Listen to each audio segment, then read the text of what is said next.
warahmatullahi wabarakatuh. Waalaikumsalam warahmatullahi wabarakatuh. Selamat pagi.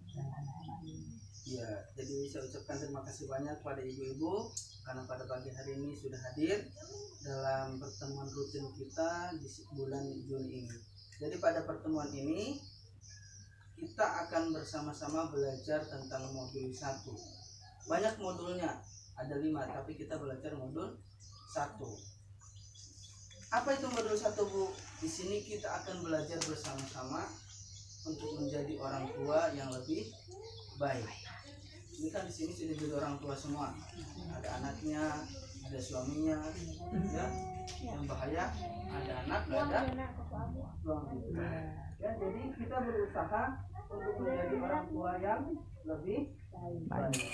Di sini saya yakin kelihatan dari mukanya ibu-ibunya sudah baik, anaknya baik, ya, sehingga anaknya tumbuh dan berkembang menjadi anak yang baik. Tapi kita akan belajar bersama biar kita menjadi orang tua yang lebih baik. Nah, di sini ada 4 poin penting yang harus kita pelajari dan kita terapkan di dalam pendidikan anak kita. Yang pertama adalah menjadi orang tua yang lebih baik, kemudian memahami perilaku anak. Ketiga, memahami cara anak usia dini belajar. Dan yang terakhir, yang keempat, membantu anak sukses di sekolah. Ya. Kira-kira Ibu, untuk menjadi orang tua yang lebih baik itu bagaimana caranya? Ada yang tahu? Hah? Kalau dikira-kira kita ini sudah baik belum jadi orang tua? Belum Kurang baik ini. Kurang baik. Sudah baik tapi kurang. Perlu tambah lagi biar jadi baik. Lebih baik lagi. Yang pertama kita pahami, Bu, orang tua itu sebagai teladan atau contoh bagi anak. Kalau orang tua baik, anaknya ikut Baik. Tapi kalau orang tuanya sudah perkataannya yang kasar-kasar, kemudian perlakuannya juga kasar, kira-kira anak ngomongnya bagus atau perlakuannya bagus enggak? Tidak. Tetap ikut kasar juga, perlakuannya juga ikut Kasar. Jadi jangan salahkan anak kok jadi ngomongnya begini, dikasih tahu melawan. Ternyata kalau kita mau belajar, oh ternyata diri sendiri kita ini masih salah. Jadi kita perbaiki diri kita, kalau bisa kita tunjukkan kepada anak kita itu orangnya kalem, ngomongnya yang sopan. Nah, kalau menyuruh anak, nak bantu cuci piring, nak. Jangan marah-marah, ya. Kemudian perlakuannya kita terhadap anak juga begitu, Bu. Jangan keras-keras. Nanti suatu saat kita sudah tidak mampu, sudah tua, balas anaknya balas. Tidak mau begitu. Makanya kita jauhkan semua itu kan. Kemudian kita juga harus menunjukkan kasih sayang kepada anak. Jangan anak salah sedikit jewer Bu, tahu salah sedikit pukul pantat. Jangan, nah jangan begitu, itu tidak boleh, kasih tahu. Alasannya kenapa? Itu berbahaya. Apalagi anak-anak kecil tidak tahu apa-apa, itu jewer. Nah, ini anak yang begini masih kecil, nangis terus, padahal haus lapar dia pukul.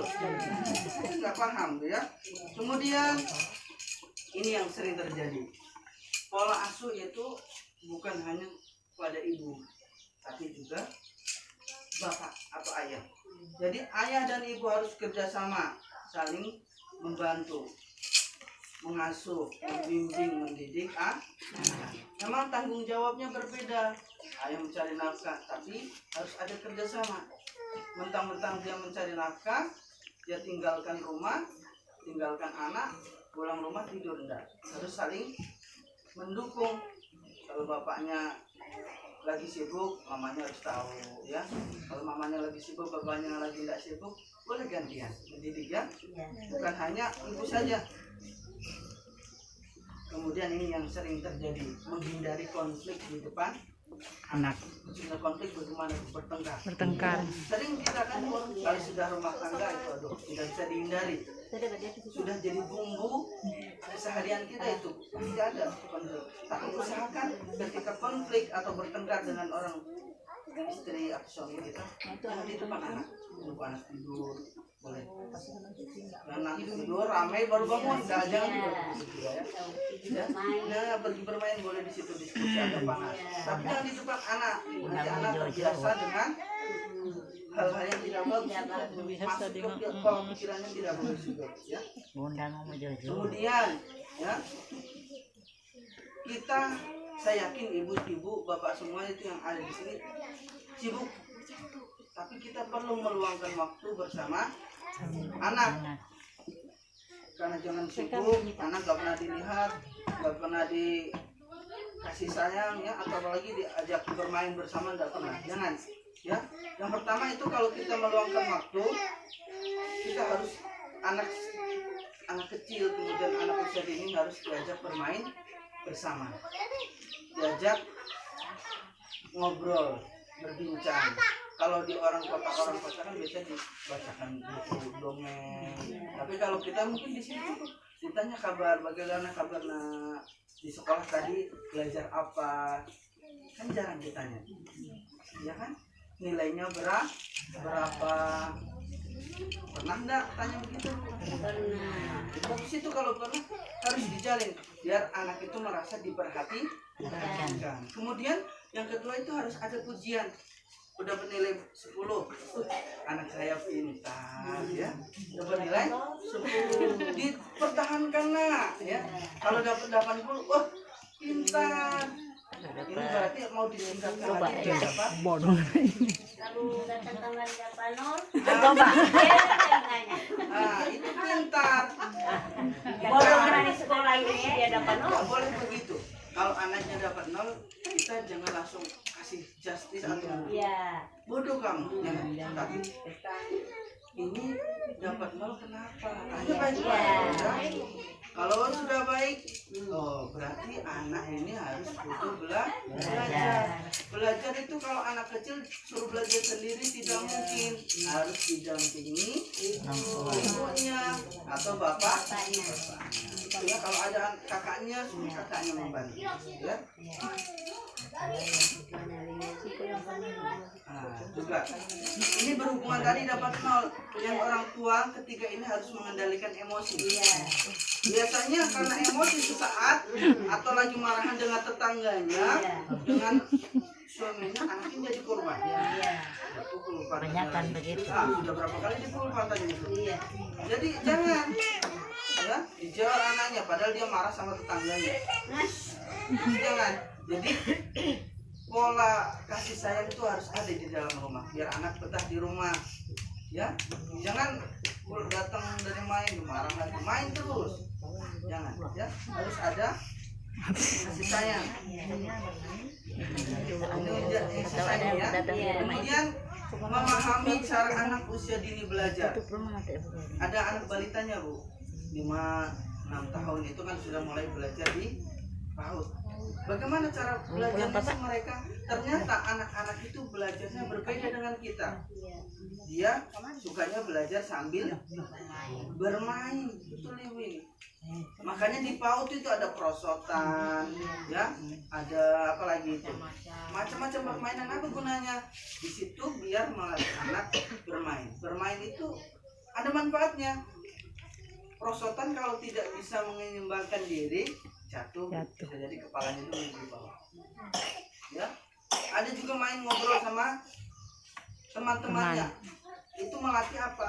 Melatih berkata atau komunikasi dengan teman. Kalau dia jarang dikasih keluar, di rumah saja ngomong sama mama bapaknya, ketika dibawa keluar takut dia lihat orang lain. Makanya penting itu kalau dimasukkan ke PAUD itu harus umur 5-6 masukkan, ya. Kemudian ternyata ketika anak dimasukkan ke sekolah PAUD, dia lebih siap ketika nanti masuk ke SD. Karena di PAUD sudah diajari mulai disiplin pakai baju seragam.